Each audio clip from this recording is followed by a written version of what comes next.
Good morning. I had to get my glasses on. I don't know which lessons you've watched, but I have had trouble with my contacts this morning, so I had to change out my glasses on. All right, we're going to go ahead and do our Heritage Studies lesson. I'm sorry we couldn't do a Zoom lesson, but it gets very difficult for me to do that sometimes because I still have so many kids that need me for different things.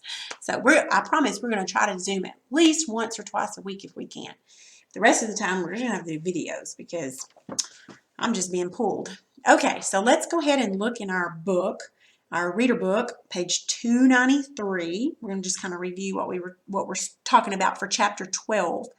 So we're getting into geography, talking about the different regions of the United States. So these are the different regions that we're going to be talking about. Remember, a region is a group of different states in the United States. So this region up here in dark purple or whatever that color is, this is the region that we're talking about in this chapter. This is the Northeast region. Okay, now whatever makes a region unique is every region has its own history, its own culture, its own climate, wildlife, economy, industries, important cities, and landmarks. And that's true. We're all around the United States. All the different regions are very, very, very unique. So these are the states that are in the Northeast region: Maine, Vermont, New Hampshire, Massachusetts, Rhode Island, Connecticut, New York, Pennsylvania, Maryland, Delaware, and New Jersey. All right, and then these are some pictures of just different things that went on. Boston Tea Party, the different Indians and the Pilgrims and people that came, Squanto.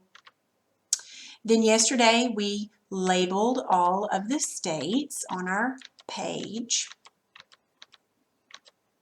Okay. Today we're going to start lesson 98. So let's look at page 293. Now, the name of this section is called All Things Bright and Beautiful. Now, we're going to be learning about two new words. You might know these words already because you're a country kid. Flora and fauna. Now, if you don't know those words, that's okay. I was a country kid too when I was a kid, but I didn't know those words for a long time. But the flora refers to, you know, where we get the word floral, like a group of flowers, a floral arrangement. Flora has to do with the trees, the bushes, the flowers, and all the different, you know, that kind of stuff. Plants in a particular area, the flora of a place. Fauna refers to the animal life of a place. So let's go ahead and look at page 293.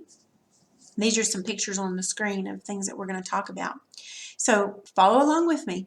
So the Northeast is home to many beautiful things that God created. The plants, flowers, and trees in a region are called its flora. The animals and birds that live there are called fauna. Some of these flora and fauna are state flowers, trees, or birds for the northeastern states. The state tree of Maine is the eastern white pine, and there's a picture of one on page 293. The state tree, this tall, sturdy tree, has been used to make ships' masts for hundreds of years. The paper birch, state tree of New Hampshire, supplied the Indians with bark for canoes. Vermont and Rhode Island both chose a type of maple as their state tree. Sap from Vermont's sugar maple trees is used to make maple syrup. Delaware's state tree is the American holly. Holly branches with their pointed leaves and red berries are common at Christmas.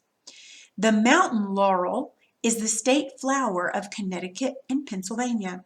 This pink flowering shrub blooms in the woods and fields in spring. Maryland's flower is the black-eyed Susan. These yellow flowers have dome-shaped black centers. They grow along the roadsides and in fields. Massachusetts chose a small white flower called the Mayflower. The ship that brought the first colonists to Massachusetts had that same name. The Northeast is home to a variety of wild animals. Moose are found in the state's farthest north. They like the cool climates of Maine, Vermont, and New Hampshire. Moose are the largest type of deer. The Northeast also has many white-tailed deer. This deer is the state animal of New Hampshire and Pennsylvania. Bobcats, foxes, and black bears also live in the Northeast. There are a number of smaller animals like raccoons, rabbits, squirrels, and bats. The state of Connecticut has a sea creature for its state animal. The sperm whale is now rare in the waters off Connecticut's coast. But in the 1800s, both Connecticut and Massachusetts had large whaling industries. The sperm whale was useful for its oil. Birds are plentiful in the Northeast. They live both inland and along the shores. The state bird of Maine in Massachusetts is the black-capped chickadee. You can tell a chickadee by its song, chickadee-dee-dee, chickadee-dee-dee. Finches are also common northeastern birds. New Hampshire chose the purple finch as its state bird. New Jersey chose the goldfinch. Pennsylvania's bird is the ruffed grouse. This unusual bird makes a fan shape out of its tail feathers when seeking a mate. You can see a ruffed grouse there at the bottom of page 294. There's also a moose, a goldfinch, and a fox. Look at page 295. Many birds live along only the coasts of the Northeast. Birds like sandpipers, gulls, and plovers might be seen during a walk on a beach. Some loons live year-round in the far north. The Northeast has many kinds of reptiles and amphibians. Turtles, frogs, and several kinds of snakes can be found. The diamondback terrapin is Maryland's state reptile. This turtle is known for the detailed pattern on its shell. There's one right here on the screen. Massachusetts chose the garter snake. This snake is not poisonous. It often finds its way into gardens and backyards. Some of the northeastern states have chosen state butterflies. Maryland chose the Baltimore checker spot. Its wings are checkered with patches of black, orange, and white. Delaware's state butterfly is the tiger swallowtail. It is yellow and black, often with blue spots around the bottom edges of its wings. Observing wildlife in a region is a good way to see God's creativity. The Northeast offers great variety to appreciate in the creatures that God has made. So here's some pictures of some animals that we just read about. Remember, the fauna speaks of the animals and birds in an area. Here's some of the plants, the flora that we talked about. Talked about the eastern white pine, the sugar maple, beautiful trees, American holly, the black-eyed Susan. Okay, so that's all we had. And that was just talking about the flora and the fauna of an area.